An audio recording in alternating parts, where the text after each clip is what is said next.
My name is Mike Rudd. I'm a hot dog extraordinaire, and you are tuning in to the Marketing Fun with Mike Hot Dog Stand Chronicles, and I'm here with my man, Zach Bellis. Lock me away,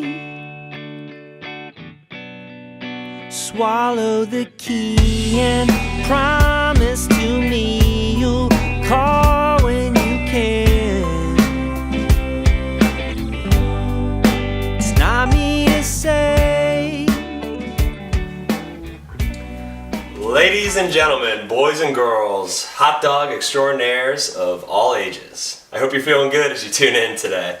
Welcome to the Hot Dog Stand Chronicles Volume 6. We have, as you know, real interviews with real people who have found their hot dog stand, aka calling in life. And you know me, I am Mike Rudd, an author, a speaker, sports marketing specialist, and of course, the hot dog extraordinaire. You might notice some different intro music today, and that's because I'm playing the work of the man who's on the show with me today. Today's guest is a good friend of mine going for over a decade now. I would love to say we have been only friends for a year or two because that would mean we would still be in college, wreaking havoc and chilling out on OSU campus every day. But here we are sitting in our buddy's house in Washington, D.C., and I'm with my comrade Zach Bellis. Zach is a musician and an unbelievable one at that. He burst onto the stage with the band Ground Score, during which they released 2 albums and toured with the likes of Flogging Molly and Clutch. And now Zach recently released his debut solo album, Whatever You Want. And enough from me. Zach, thanks for coming on the show today. Thanks for having me, Rudd. Well, let's jump into it because we have a lunch reservation down at Old Ebbets in about 40 minutes or so. Tell us a little bit about your hot dog stand, which is music and the work that you do, and what every listener around the world who may not be familiar with your music career and sound should know. I have been a musician now for about 7 years, and I run a small label out of Washington, D.C., mainly as a vehicle to just release my own music. So we did the 2 Ground Score records in 2009 and 2011, and now I have 2 releases personally coming out. One is out, as you mentioned, Whatever You Want is available everywhere. And that is, it's 10 tracks. We went all out, did a full big rock record. Luckily, because it was a solo record this time, I had a lot of freedom to add extra instrumentation. So there's a string quartet in there, there's flute players, piano players, organ, backup singers, all kinds of stuff that I could never reproduce live. Yeah. The flute's awesome on the one song. Yeah. It had to go there. So why don't you give us a little bit about what gave you the idea to follow your dreams and write music, go on tour, release albums, and what has the past 6 or 7 years been like for you doing that? The decision, because as you know, I went to Ohio State. Yes. You were very close to me. And it was basically go to law school.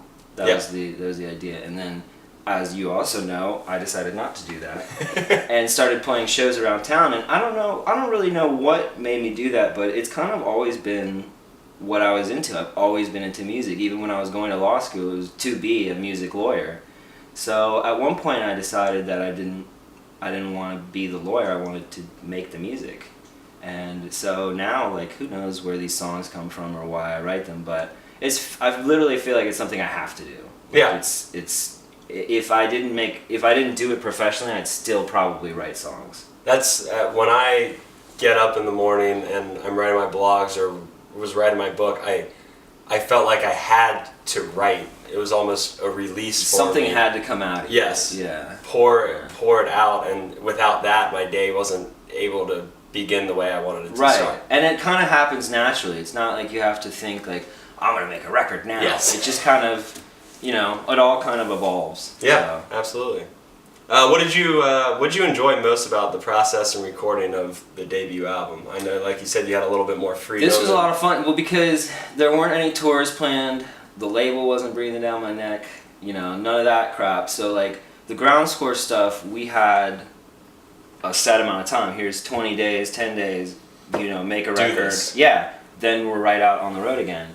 So this was like, you know, you want to add some more dates, or it kept evolving. It wasn't supposed to be 2 records. We kind of recorded them at the same time. It was really just going to be like a demo, like an EP, so that I could get a band together and send it out to people and start getting the new phase of my career going.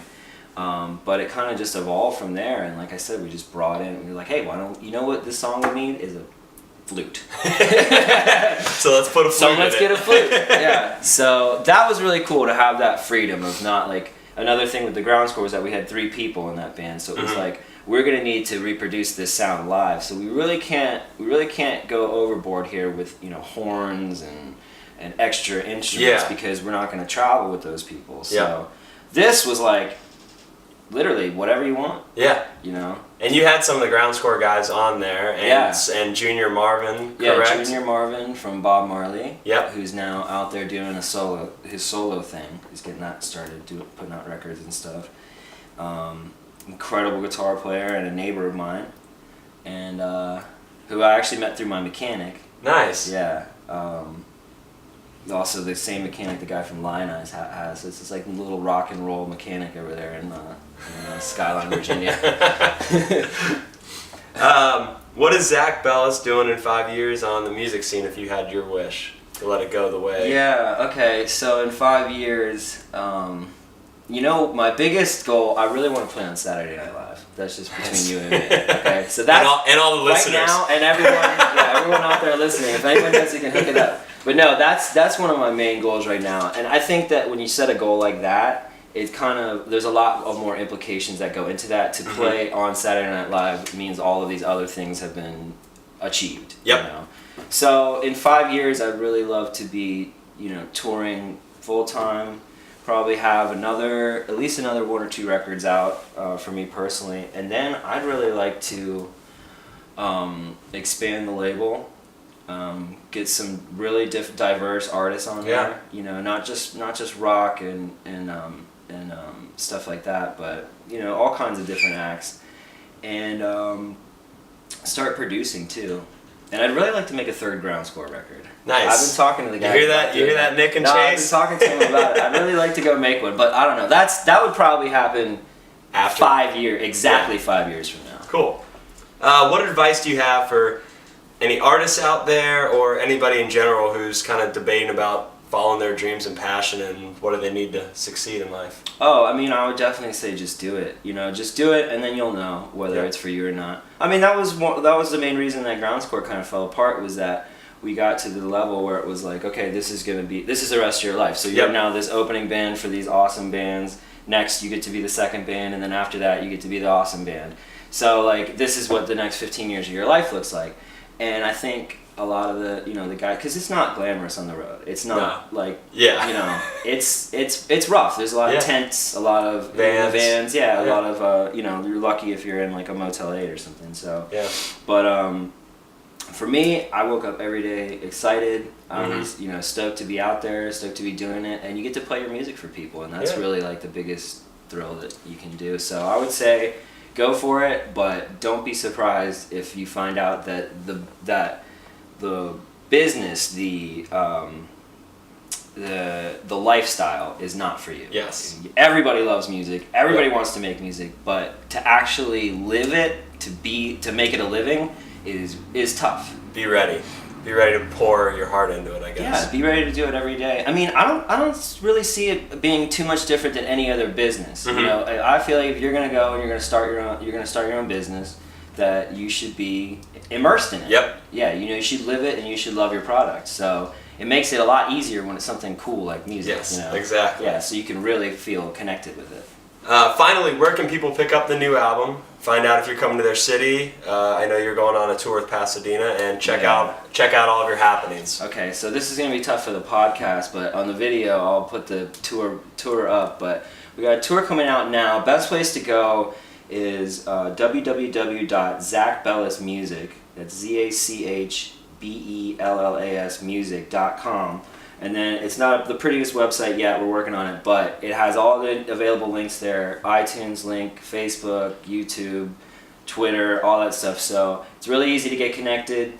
And we'll check link it all out these there. up Yeah, on the podcast page. link them for up there, everybody. and then you can check out. There'll be tour dates up. The record you can get anywhere. Best place is at a show. So Yep. we'll be doing a tour starting in April 25th through May 25th. That runs from Buffalo, New York, through Ohio, through Nebraska, Iowa, all the way down to California, and then back again. So Nice. about 25 shows, 23, 25 shows through the country.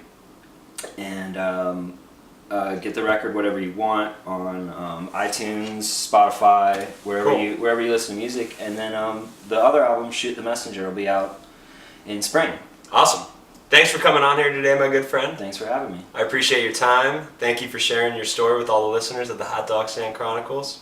You followed your dreams and passion, and I respect you for that. I Excited respect you. to see the next step, and thanks for picking up the book and buying hot dogs from me in college. This guy used to buy a lot of hot dogs. I had to give him a I don't few know free if I ones too. bought a lot, Yeah. Just skip the line.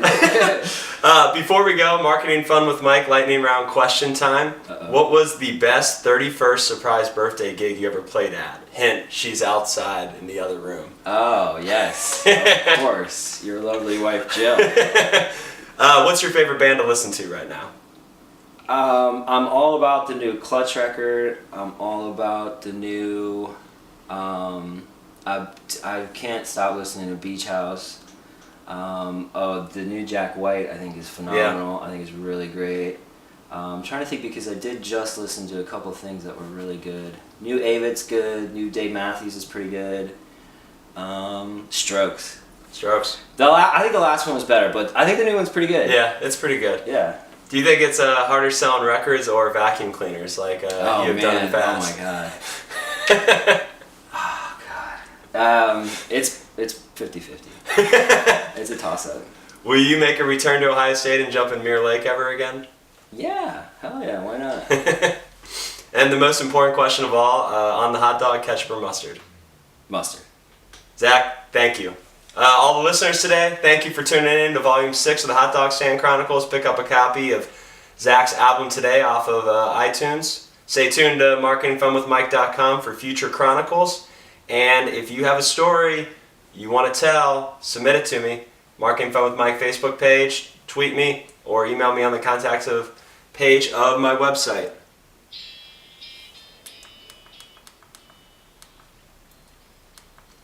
Until the next chronicle, this is the Hot Dog Extraordinaire signing off. Carpe diem. Ooh, girl, you're making me good. You make me happy. I got